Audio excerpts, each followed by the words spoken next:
This is the INDY podcast. We're talking with Scott Perry about the 4 types of cryptocurrency, Web3, and the AI that's revolutionizing the world. Let's go. What's going on? This is another episode of the INDY podcast. Got my good buddy on the podcast with me, Mr. Scott Perry. What's going on, Scott? Hey, how's it going, Brett? Man, Glad to I'm be doing. here. Yeah, man. Thanks for being on the show today. Appreciate you. Got to know you quite a bit over the last year, and it's a pleasure. So thank you. Yeah, and actually, the fun fact of the day is this: I'm coming to you live from a house I bought from Brett 6 years ago. So Yes, that's right. And it's Wildwood. That's like your nickname, Wildwood. You're the wild yeah, one. the wild child, man. There we go. Yes, man. So, hey guys, we're going to talk about something that some of you, when I start to talk about this, you might either be way for it or way against it. And I want to just try to bridge that gap. That's why Scott Perry's on this podcast, because he has been digging into just this modern era of all of these things that I don't quite understand. And I'm going to ask him questions about cryptocurrencies, right? So, hey, hang with us.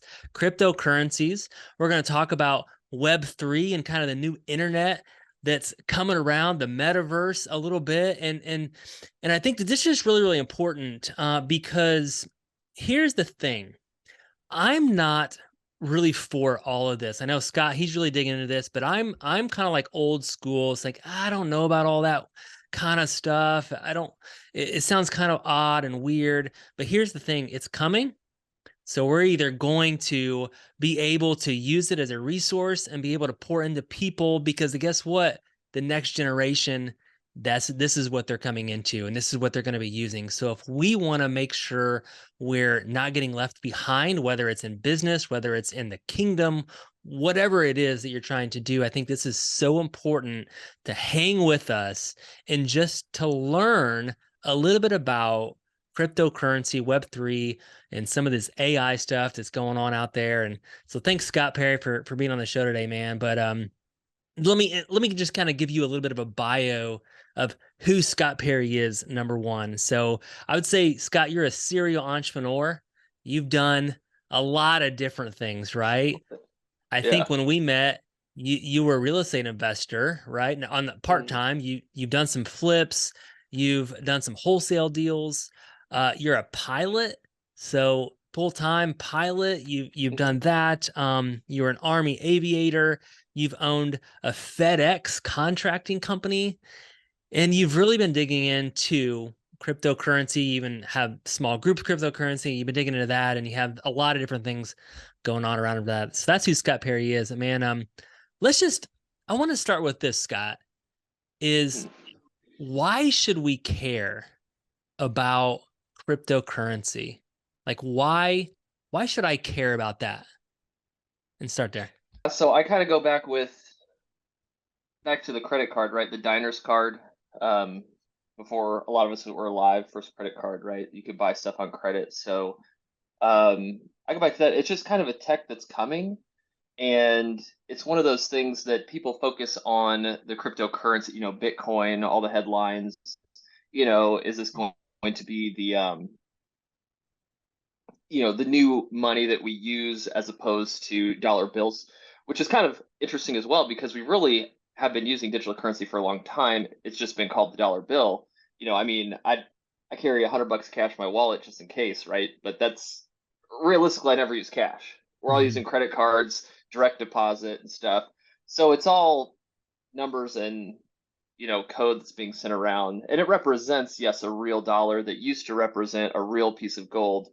So I would say it's just one of those new techs that's coming, and just know the cryptocurrency. I actually don't like that word, because really it's the new internet, which is really what I tell people, because most of the currency use of it is really just one of the thousands of, they call them use cases for crypto. So I would just say, yeah, it's going to affect all of our lives in a big way. It's been around for a long time, even before Bitcoin.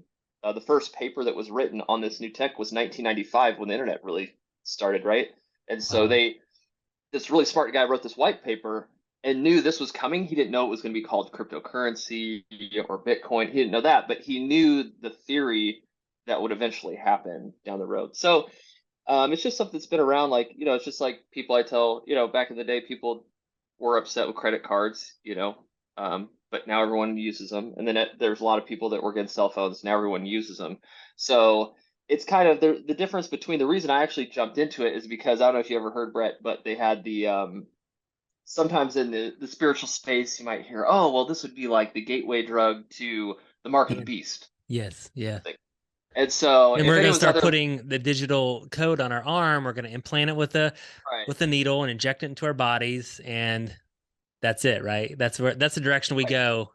Some Christians go. So We're gonna have a big Bitcoin tattoo on our side, right? And so it's, and I actually remember, I mean, since still I thought about it, I heard somebody say that at church or some Christian gathering or whatever it was, and I was just like, that just sounds not what's gonna happen. I mean, mm, maybe a lot, but it doesn't seem like that's the point now, at least. So that's actually why I jumped in to disprove that it was the mark of the beast. That's actually where I got my start in crypto. I was like, okay, let's look at this and see, maybe it is the mark of the beast, then that'd be bad, yeah, right? yeah, So, you want to know one way or the other. right. So Yeah, I you just want to know, and you don't yeah, want to so be. And I think that's the biggest thing is you just don't want to be ignorant.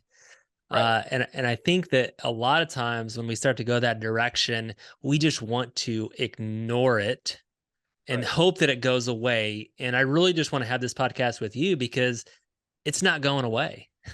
It's like, here we right. go. No, it's not. Yeah. And I loved what you talked about with digital currency, and we're already using digital currency. And I'm not even sure exactly the years that the credit card came out, but I could imagine the people that were used to getting paid in cash and using cash for everything. All of a sudden, this card comes out, and it just probably blew their mind. Like, how are you gonna calculate and what all the fraud? Like, how am I gonna know that this is real, this credit card? And think about all the other digital currencies that we use now. Like my parents used to give me $20 to go buy food. Now, if my daughter wants something, I Venmo her or I send her a Zelle payment, Yeah. right? Right. Yeah. Here you go. Exactly. So we're already using digital currency, and I want you guys to really hear that. We're already using it. So Scott, can you just take us into kind of just cryptocurrency for dummies? Just kind of summarize it down. Like I know you talk about the four types of cryptocurrency. Can you talk to us and just kind of use layman terms? Yeah.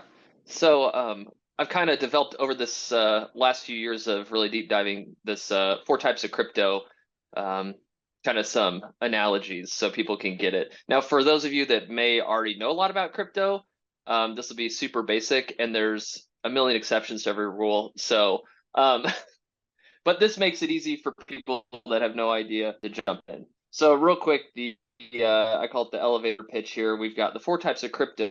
You've got the first type, which is Bitcoin, that all of you have heard of in headlines and all that stuff. And I call that crypto gold. Why do I call it crypto gold? Because the it's limited and finite, just like real gold. So just as in gold is limited, Bitcoin will only have 21 million coins, no more. It's actually a little less right now. So what happens is, just like real dollars, if there's bills that are messed up, they'll actually take them out of circulation, reprint that bill, right? If there was no, printing money going on. So that's how it would work. Same thing with Bitcoin. So there'll never be more than 21 million, which is why you hear people say it's a storage of value. So essentially, it's just gold digital form, not hackable, not recreatable. You've got fake gold, and people now can figure out that it's fake gold as opposed to real gold, right? Hmm. So Yeah. that's number one. That would be a true cryptocurrency. That's the primary use case as a cryptocurrency. The second time, I call it the US dollar. Why? Because they print more of it every day. So that would be, you've heard of meme coins potentially, which is Dogecoin. Heard Elon Musk talk about Dogecoin on headlines at some point as well. The reason Dogecoin and quote meme coins are different than Bitcoin is because they print more every day. So Dogecoin, I believe they print 70,000 more digital coins every day. So it's almost like the US dollar when we're just printing, printing, printing, Mm. right? So also the only use case for that, currently, there's always exceptions, but really the primary use case is also currency. And then some people would say, well, why would you need, something of the Bitcoin? Well, because if you have Earth and there's Bitcoin, there's 21 million, you actually take parts of Bitcoin, just like you would shavings of gold, same kind of thing. But eventually it's just, it's very slow and you can't trade it as well. So that's what like a Dogecoin would be used for like a currency of maybe a country or something like that. Mm. With Bitcoin being the standard. So just keep continuing on the story about the poker chips, the third type of cryptocurrency. So the third type of cryptocurrency, I call them the poker chips. The reason I call them that is because new cryptocurrencies that are starting, maybe competitors to Bitcoin, maybe competitors to Dogecoin, and you maybe want to invest in them, there's really no way to buy them easily. So they're called layer two, and even like startups essentially. So to invest in those, there's only a certain few platforms that you can invest in. So you may have to buy a certain kind of coin called a stable coin, which is the official name, in order to buy the actual crypto that you want. Trying to get in early, trying to find these new coins that may be valuable, that may, be an overnight success, as everyone's heard about crypto millionaires overnight kind of thing. Hmm. So it's just like going to the casino. You can't go and throw cash, but essentially you go into the casino, you buy the chips, you play the game, and when you're ready to come out, you come back, exchange those poker chips for your cash, and then you're good. So Nice. that's really the only purpose of a quote stable coin. And then it also can be used as currency. If you want to buy my car, then I could say, oh, this, tether or whatever the stable coin would be, in theory, is supposed to always equal $1. If Like I US could dollar just goes give you a up, bunch of like I could just give you a bunch of poker chips, and you can't go to the gas station to use it, but you can go cash them in right? Yeah, I for could your cash in for car. whatever I wanted at that point. Yeah. Yeah. Hmm. Cool. And so then the fourth type, which is really what everyone needs to pay attention to, that's really going to change the world essentially, as far as we know it now, is they're calling it Web3. So Web 1 would be the internet, Web 2 would be social media. This would now be Web 3. This is the next version of the internet, and that would be coins like Ethereum. So if you've heard of Ethereum, people say, well, Ethereum's a competitor to Bitcoin. That's not really true because Ethereum is also finite.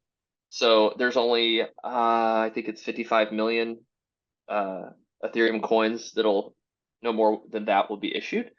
So you have that kind of similarity as to Bitcoin, but then it runs a smart contract, and then you can essentially build technology on top of it. So the way I explain to people is that Ethereum is essentially Microsoft. So yes, it is a quote cryptocurrency, but that's not really the use case. People do trade it for value, people day trade it and all that kind of stuff. Um, but really it's more specifically for the tech. Yeah. So that's kind of, you've got the crypto gold, the US dollar, um, Litecoin, and then you've got the stable coins and Web3. Okay. Awesome. Well, that's kind of like the cryptocurrency for dummies. And I really want to dig into Web3 because I think there's a lot just to unpack there. You said that's the thing that's going to change the world, like change everything that we do and how we operate differently than we're doing right now. But before we get into that, I want to ask you this. I asked you before the show, like, why do we need to learn about cryptocurrency? Why do we need to learn about this? And my question now is another why is why are we going down this road? Because I mean, isn't the way we're doing things, money, using banks, being backed by the government and gold somewhere, hasn't that worked? And now we're using these very confusing, even though you did a great job explaining it, it can still get extremely confusing, especially maybe the regulations behind it. So my question is, why are we going down this road, do you think? Yeah, so it's still very early. So those are great questions. Really the answer is it's going to make it's really explained in the Web3 use cases, as they call it, because it's it's just it makes purchasing much easier and smoother, and it really makes the original, it gives ownership back to the original creator.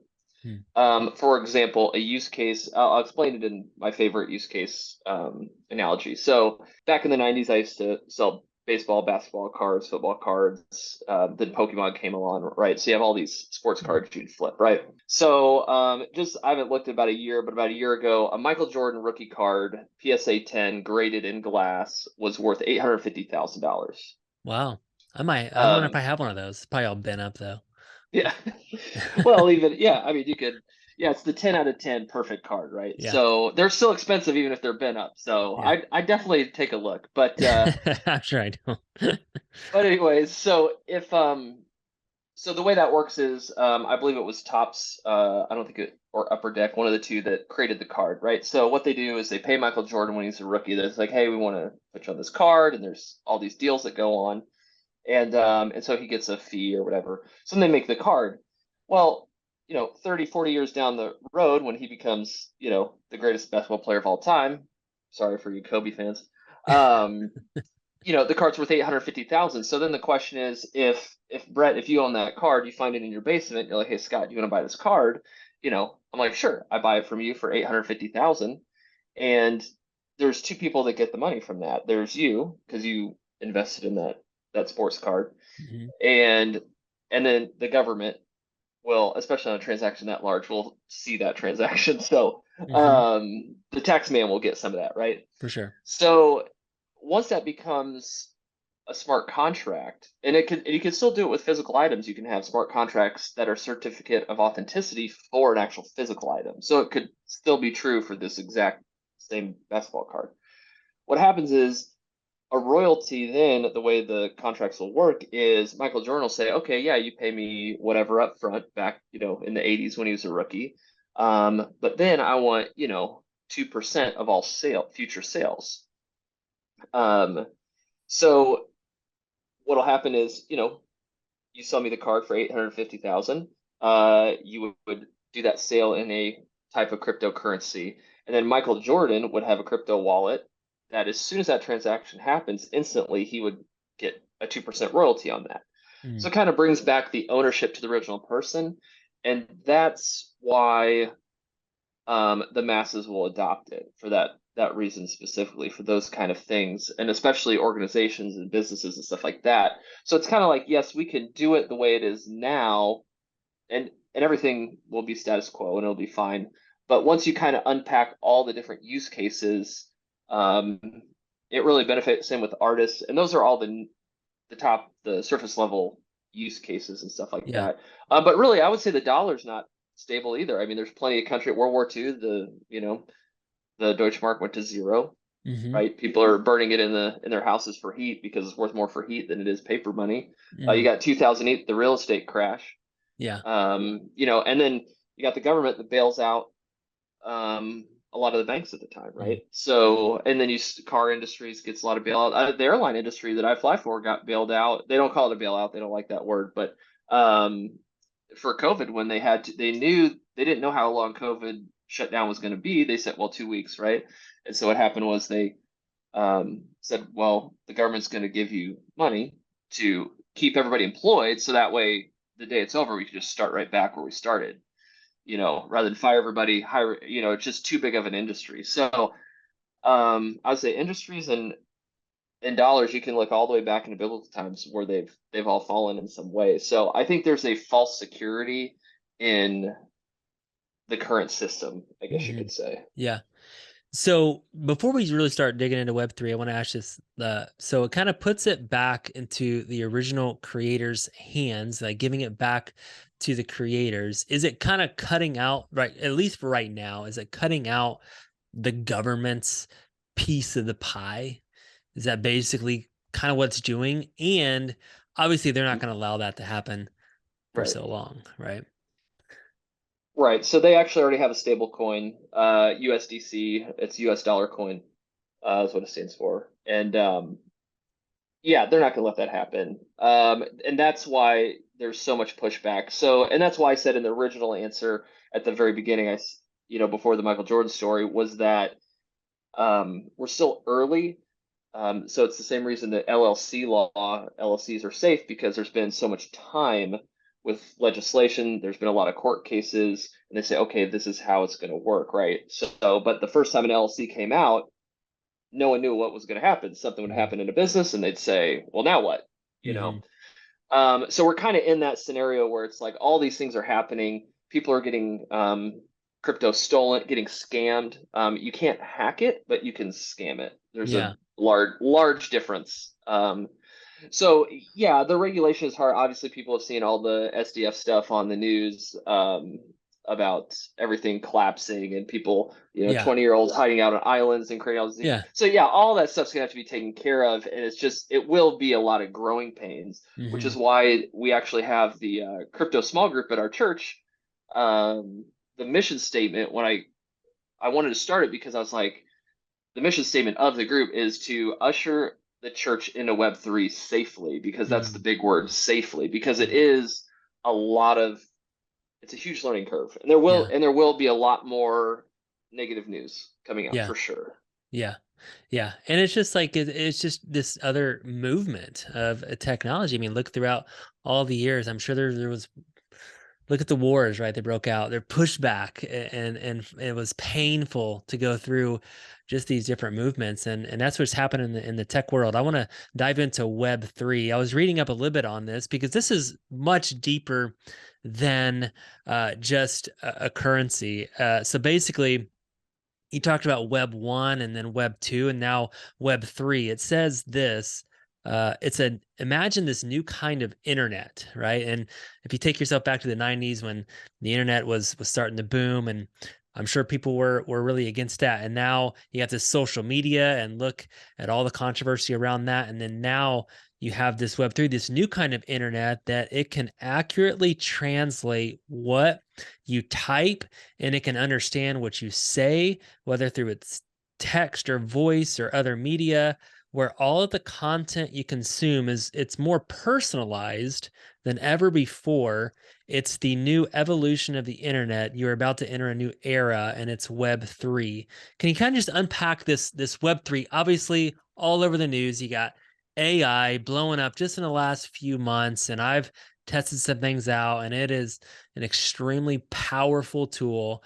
Um, and so unpack this, all this stuff. I mean, when we're on social media now, everything, all the ads, they're becoming more personalized to our preferences and what are our tastes like. But take us even into the future. Like, this is just the start. They're just the beginning. Can you take us really into the future of what this is going to do to all of our lives? Yeah, so as you mentioned, you know, having different generations of different tech, over the last 100 years, radio, telegraph, all the way up to, now. And there's always pushback, right? So the funny thing is, I remember, I was one of the first people to sign up for Facebook. It was my freshman year in college, and that's where it started. And everyone was just wildly against it, right? And Mm. especially grandparents, parents, like they're like, this is crazy, And now the funny thing is, the actual marketing demographic of Facebook, this is last summer news. It's actually, they're fixing it, so it's coming back. But the actual target market for Facebook ads is women 55 and over. I'm sure. That's it. So if you would have went back in If it's funny 2006, because when when I if I post something, I know that my mom and my yep, mother-in-law are gonna see it, and yeah, they're gonna do something with that. yeah. Comment And on no, I it. look, and same thing with TikTok, right? People are like, oh, this kids app, they're all dancing, acting the fool. Same thing's happening. It's now 30s plus. I think I mean, there's obviously younger demographics, but Mhm. the target marketing is, I think, maybe 25 plus, 30 Yeah, plus. But say I remember when I started, um, it was like I hopped on 14 year there. olds, 13, right? Oh yeah, you're like, wait a second, there's no adults. Yeah. And so it's just kind of funny, the progression as you see technology go. And now, I've got my grandparents that I'm tech support for their iPhones, but they were Yeah. never going to get an iPhone. So yeah, I think it's just, the early adopters definitely win in the tech space as far as monetarily speaking, as Hmm. well as just ease of function in Hmm. later. And again, I'm the first person that will, if there's something anti-God happening, Hmm. which is actually why I'm in the space, because that's where we're going and that's the Hmm. future.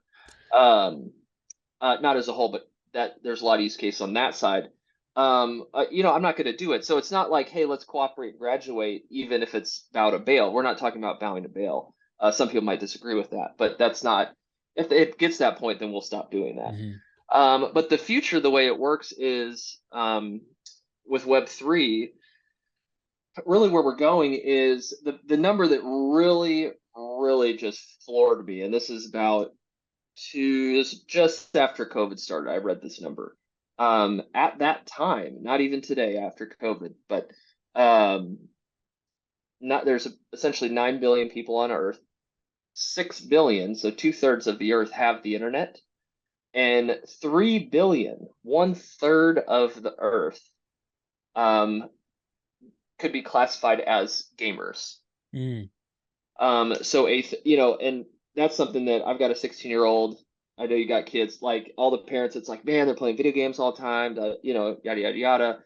And I don't think you should binge video games. I think it's bad, especially when you're young. So I am against that. But the reality is there's 3 billion people out there, and people call it, basement dwellers, stuff like that. But what this tech is going to allow us to do is it's interlinking the entire world.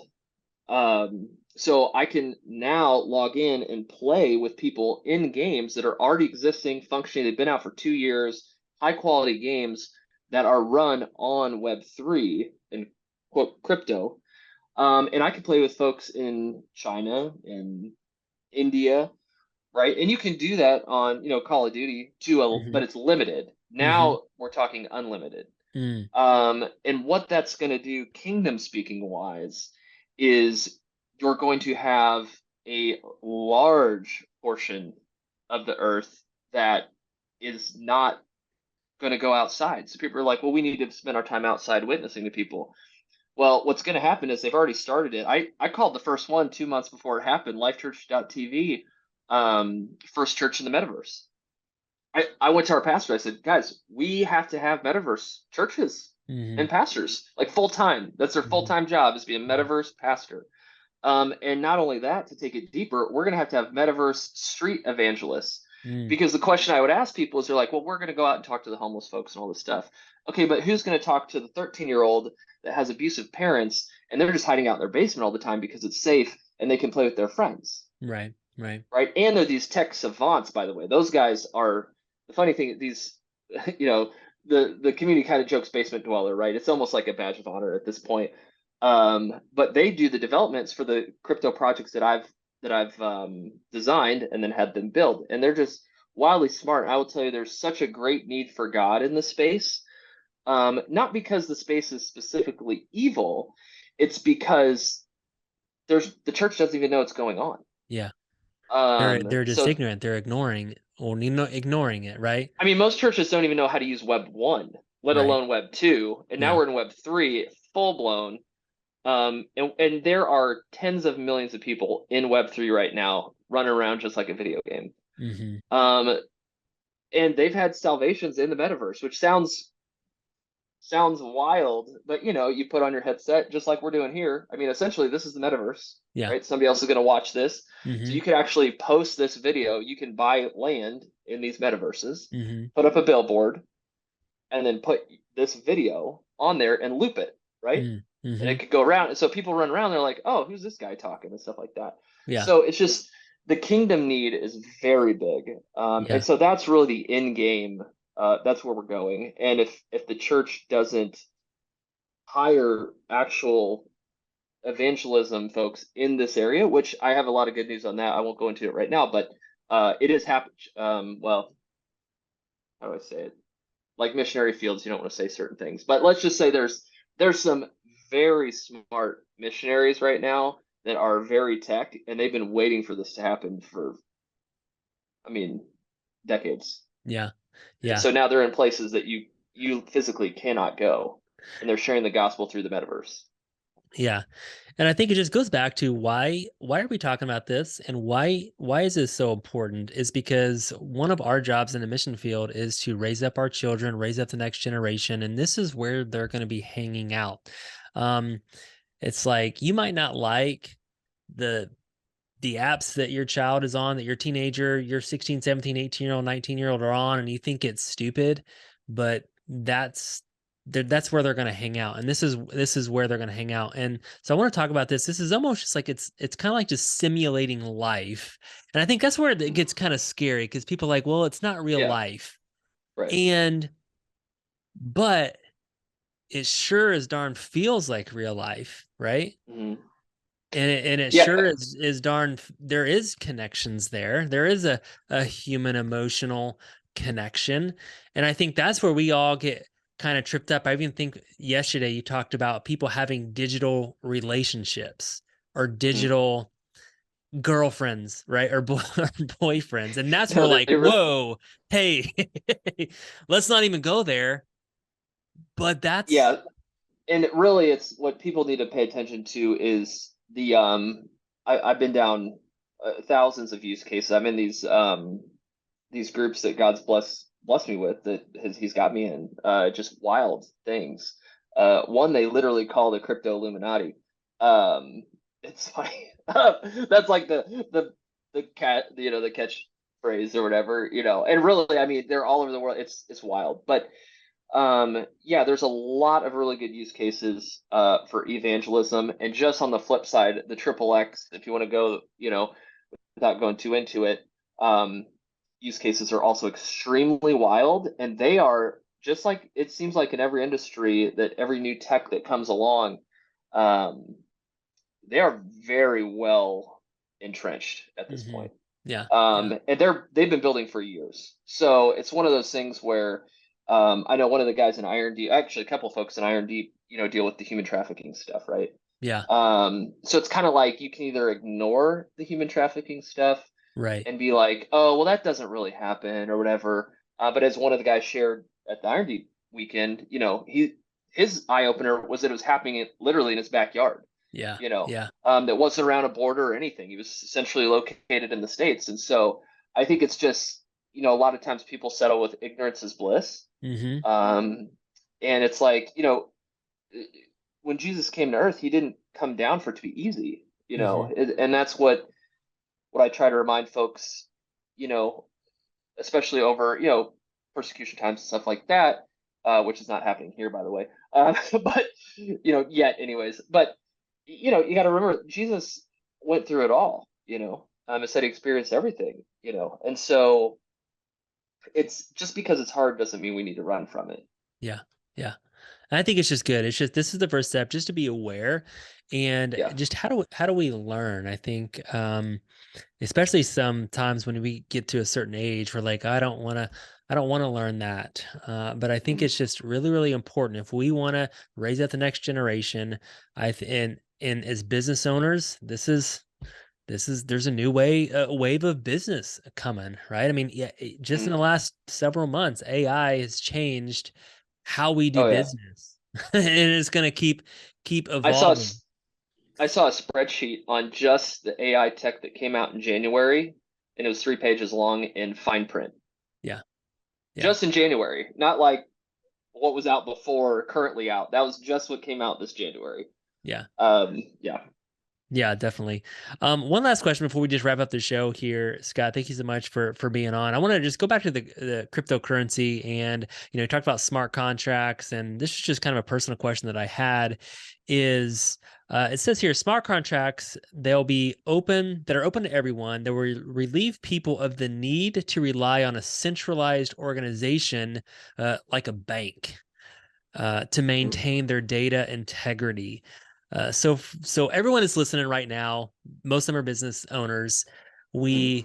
We look at our banks and we see how much money we have, and we're like, measuring if that's good or bad, and we're trying to measure that out. That's what we use now. We don't hide the money under our mattress. But do you think that this is even going to change our whole banking system, where we might not even use in several years down the road, we might not use banks, like, and it'll just be a different world how we see today. Yeah, I think there's two very long answers to that. For another time, the quick answer, the first one would be um, the government's just not going to roll over on it. Yeah. Um, I mean, just look at gun legislation. That'll prove that in a second. And this is if you actually created Scott Perry coin and you end up being the currency of the United States, I mean, that's so much bigger than somebody having an assault weapon or whatever you want to call it, right? Right. So, I mean, it's just they're just not gonna let it happen. The way I actually personally, I don't even know how to share it honestly, but to give me any ideas, but um, the idea is it is decentralized, which means unregulated.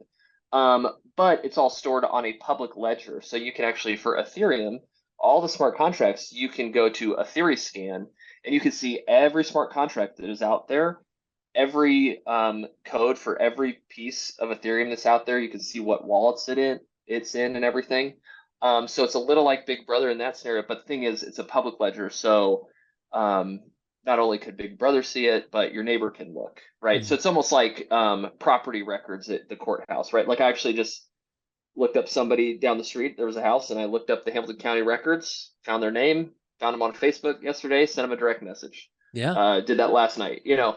And so it's really like that. So the idea is that if it's a public ledger that's all this is kept on, um, then it would be more hard. It would be harder for one power B to control it, Yeah. right? So that would be kind of um, that would kind of be that first answer. But the other one is if you think of the idea of planets, right? So you've got people are like, oh well, Facebook is the metaverse. There's people watching this. I'm sure that they may even think that because their name is Meta, right? And it was brilliant of them to change it. I was actually upset that I didn't think of it first because there's so many crypto guys that were like, wait a second, why didn't we think of that? Like Yeah. make the Meta company, right? Um, so best marketing ploy ever. But anyways, um, there's going to be different systems, right? So like you could have Brett coin and I could have Scott Perry coin. You could have the Iron Deep coin, right? And so you can have all these different things, and then you can have all the different software. So and there's all different metaverses. So think of it as planets in Star Wars, right? And then there's different coins that are actually made to transfer from this metaverse to that metaverse. And so by kind of keeping it from being one central thing. So essentially, if one thing becomes bad, people can just move over to the other one Mm. instantly. You just make one click of a button. I'm going to transfer all my Ethereum to Solana, which is a different Web3 coin, and boom, it's over. Everyone just left Ethereum. So it's Mm. kind of like self-regulating almost, Hmm. if that makes sense. Yeah. Until they come up with immigration laws in the metaverse and where you can't just immigrate over. So Yeah. yeah, migrate over. I'm Yeah. just kidding.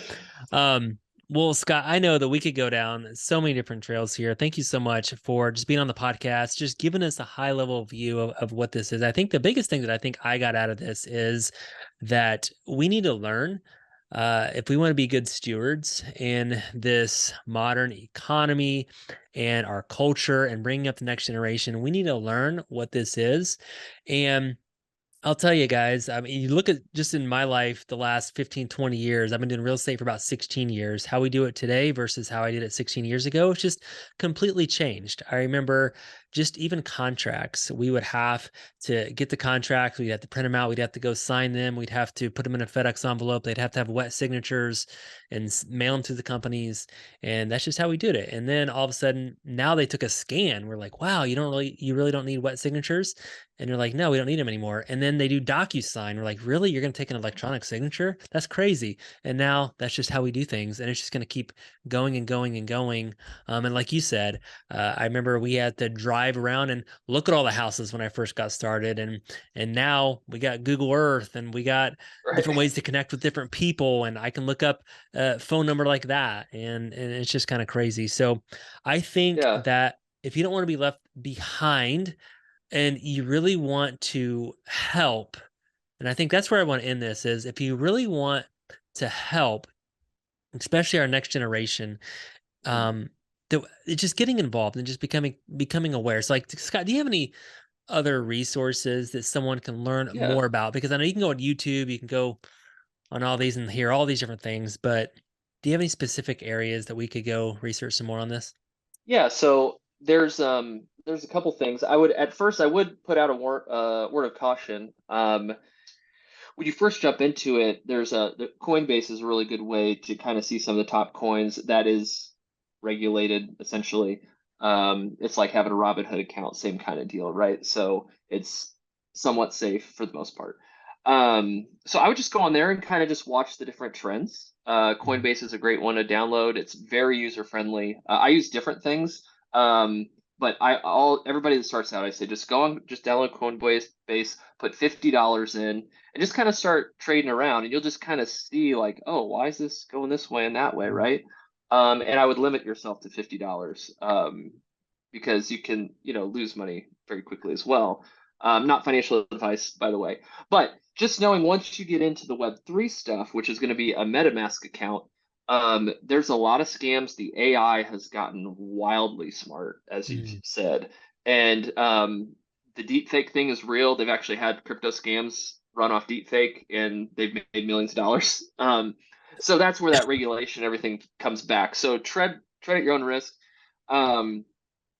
We have a Discord group. So the two things that crypto runs on is Twitter. We call it Twitter Crypto, or Crypto Twitter, sorry, backwards. So Twitter and Discord. Discord is where every project has their text and voice channels. It's all in one. For those that don't know what Discord is, it started out as a gamers kind of social media, and now it's really evolved into a whole lot of other things. And now it's the primary communication spot for crypto. So we have a Discord, and the purpose of ours is to be it's a really Christian men's group that wants to learn more about the crypto space safely. And so a lot of great guys in there, a lot of guys that have made projects and stuff like that and have been in the space. There's guys that have been in the space since 2015, 2016. One guy even bought crypto in 2013. And then there's a lot of connections in there. Right now there's about 35 of us. They're all in Indianapolis area.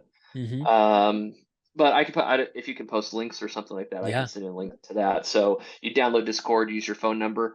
The word of caution for Discord, if anybody is interested, is you don't do direct messenger in that. There is a function just like Facebook Messenger.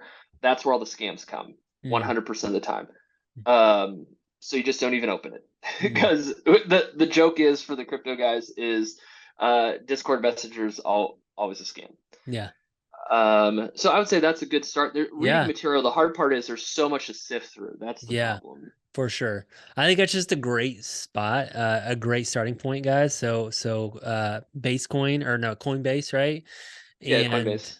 And obviously, if you live close to Indianapolis, great group. Reach out to Scott. He's the other Christian at their church. They run a group there, so check that out. We'll put all that in our show notes too, guys, and on our YouTube channel at the INDY YouTube channel. So check that out. And Scott, man, this was just enlightening, I'd say. Very, very just, I know I need to learn a lot more. I know our audience does too, just about this, if we want to be good stewards with this modern culture coming. So thank you so much, buddy. Welcome, bro. Good time.